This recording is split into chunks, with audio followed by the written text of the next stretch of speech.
يا كريم يا عظيم يا غفور يا شكور يا ودود.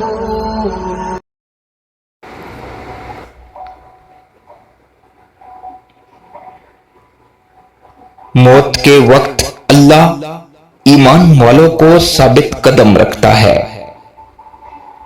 حضرت سعد بن عبیدہ نے حضرت برا بن عازب رضی اللہ تعالی عنہ سے اور انہوں نے نبی کریم صلی اللہ علیہ وآلہ وسلم سے روایت کی کہ آپ صلی اللہ علیہ وآلہ وسلم نے فرمایا، اللہ ایمان لانے والوں کو پختہ قول کلمہ طیبہ کی حقیقی شہادت کے ذریعے سے حق پر ثابت قدم رکھتا ہے۔ فرمایا، یہ آیت عذاب قبر کے بارے میں نازل ہوئی۔ اس مرنے والے سے کہا جاتا ہے، تمہارا رب کون ہے؟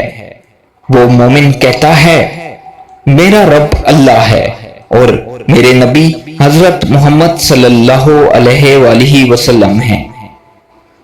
یہی قول عز و جل یثبت اللہ الذین آمنوا بقول الثابت فی الحیات الدنیا وفی الآخرۃ۔